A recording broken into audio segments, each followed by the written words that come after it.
आज हम इस वीडियो में बीएससी सेकेंड ईयर के जूलॉजी में डाइजेस्टिव सिस्टम ऑफ एम्फियोक्सिस के नोट्स के बारे में डिस्कस करेंगे। इसकी पूरी डिटेल इस वीडियो में हम अच्छे से पढ़ेंगे। तो ब्रैंकियोस्टोमा या एम्फियोक्सिस, ब्रैंकियोस्टोमा को एम्फियोक्सिस भी कहते हैं। ये सीलरी फीडर एनिमल होता है। इसके डाइजेस्टिव सिस्टम में एक well developed alimentary canal and एक डाइजेस्टिव ग्लैंड होती है। अब सबसे पहले हम इसकी एलिमेंट्री कैनाल के बारे में बात करेंगे। एलिमेंट्री कैनाल जो होती है वो लॉन्ग ट्यूबुलर फॉर्म में होती है। एंटीरियर पार्ट पर इसके माउथ और पोस्टीरियर पार्ट पर एनस होता है। एलिमेंट्री कैनाल की और इनर सरफेस जो होती है वो सीलिएटेड होती है, मतलब उस पर सीलिया प्रेजेंट होती हैं। एलिमेंट्री कैनाल डिफरेंट पार्ट में डिवाइड होती है। पहला है माउथ, दूसरा फेरिंक्स, तीसरा एसोफेगस, फिर इंटेस्टाइन। तो हम एक एक करके इसके सब पार्ट के बारे में डिस्कस करेंगे। सबसे पहले हम इसके माउथ के बारे में पढ़ते हैं। माउथ जो होता है वो लार्ज होता है, ओवल मीडियन अपर्चर होता है, जो ट्रंक के रोस्ट्रम या एंटीरियर मोस्ट टिप के नीचे वेंट्रली में फिक्स होता है।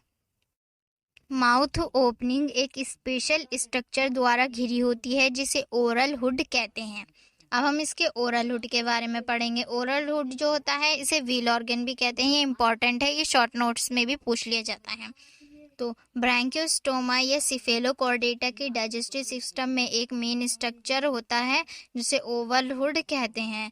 ओरल हुड माउथ ओपनिंग के चारों ओर फ्रिल लाइक मेम्ब्रेन होती है। ओरल हुड के किनारे पर लॉन्ग सीलिएटेड टेंटिकल्स के 10 से 12 पेयर अरेंज रहते हैं, जिन्हें क्या कहते हैं, जिन्हें बक्कल सिरस कहते हैं। इनका नंबर एनिमल की एज बढ़ने के साथ बढ़ता है। माउथ के चारों ओर ओरल हुड सीव की फॉर्म में अरेंज रहती है। सीव यानी छन्नी की फॉर्म में अरेंज रहती है, जो वाटर को फिल्टर करके स्मॉल फूड पार्टिकल्स को सिलेक्ट करने में हेल्प करती है। यह माइक्रो फूड पार्टिकल्स माउथ द्वारा एलिमेंट्री कैनाल में एंटर करते हैं। ओरल हुड एक लार्ज साइज की फनल शेप्ड कैविटी को घेरे रहता है, जिसे बक्कल कैविटी या वेस्टिब्यूल कहते हैं। माउथ बक्कल कैविटी में ओपन होता है। बक्कल कैविटी के एंटीरियर एंड पर ओरल हुड की एपिथेलियम लेयर द्वारा फिंगर लाइक जो होती है ग्रोथ होती है, रिंग के फॉर्म में डेवलप्ड हो जाती है, जिसे व्हील ऑर्गन या मोलर ऑर्गन कहते हैं। इसकी सरफेस भी सीलिएटेड होती है और इसके सीलिए जो होते हैं वो कंटिन्यू रोटेटरी मूवमेंट करते रहते हैं, जिसके कारण बक्कल कैविटी में पहुंचने वाला वाटर जो है वो तीव्र गति से रोटेट करता है एंड उसमें प्रेजेंट फूड पार्टिकल फिल्टर हो जाते हैं। ये व्हील ऑर्गन का डायग्राम है, आप इसे देख लीजिए। जो सबसे लार्ज जो दिख रही है ये हमारी वेलर रिंग है, ये स्पिंक्टर्स हैं, ये वेलर टेंटिकल्स हैं, ये एंट्रोसोम है और ये सेंसरी पेपिली है। अब बात करते हैं फेरिंग्स की। बक्कल कैविटी का पोस्टीरियर एंड एक मेम्ब्रेन द्वारा कवर्ड रहता है, जिसे व्हीलम कहते हैं। व्हीलम मेम्ब्रेन के पीछे ब्रैंकियोस्टोमा के डाइजेस्टिव सिस्टम का लार्ज पार्ट होता है, जिसे फेरिंग्स कहते हैं।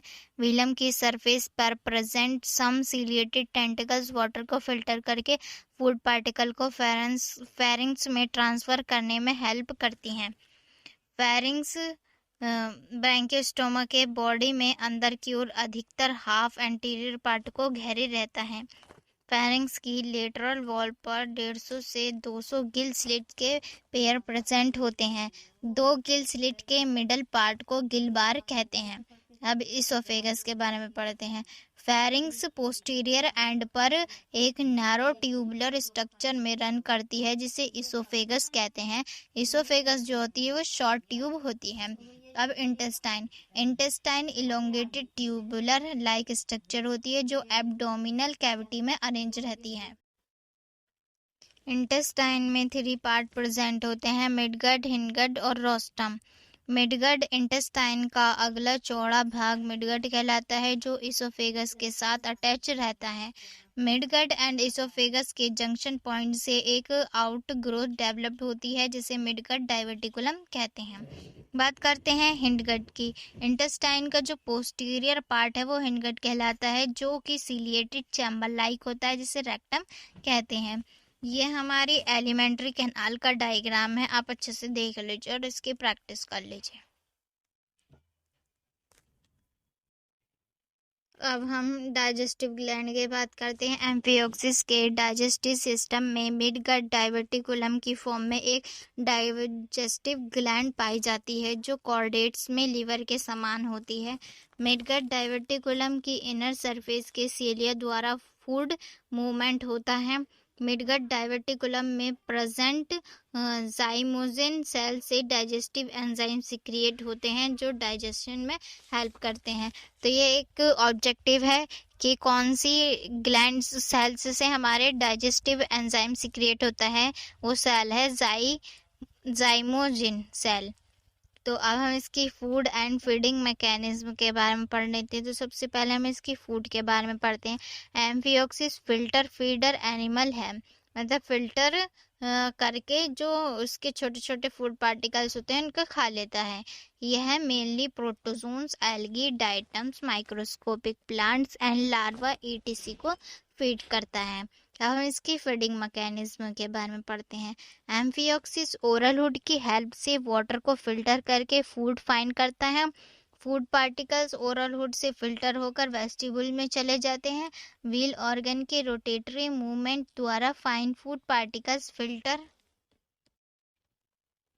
होकर फेरिंग्स में जाते हैं। फेरिंग्स में प्रेजेंट एंडोस्टाइल लार्ज अमाउंट में म्यूसिलेज नामक सब्सटेंस क्रिएट करता है जो गिल स्लेट के चारों ओर कलेक्ट हो जाता है। गिल स्लेट के चारों ओर प्रेजेंट सीलिया मूवमेंट द्वारा म्यूसिलेज व फूड पार्टिकल्स आपस में मिलकर थ्रेड लाइक स्ट्रक्चर बनाते हैं जिसे फूड कॉर्ड या फूड स्ट्रैंड कहते हैं। यह फूड कॉर्ड सीलरी मूवमेंट की हेल्प से फेरिंग्स इसोफेगस से इंटेस्टाइन में पहुंच जाते हैं और इंटेस्टाइन में फूड का डाइजेशन हो जाता है। अब लास्ट हेडिंग है हमारी डाइजेशन। फूड का डाइजेशन डाइजेस्टिव ग्लैंड से सीक्रेट एंजाइम की हेल्प से होता है, जैसे एमाइलेज एंजाइम से स्टार्च एंड लाइपेज एंजाइम से लिपिड का डाइजेशन होता है और अनडाइजेस्टेड फूड जो है वो एनएस द्वारा बॉडी से रिलीज हो जाता है। अब ये हमारा लॉन्ग क्वेश्चन है एम्फियोक्सिस का डाइजेस्टिव सिस्टम, ये कंप्लीट हो चुका है। और वीडियो के लिए शेयर कर लाइक करें।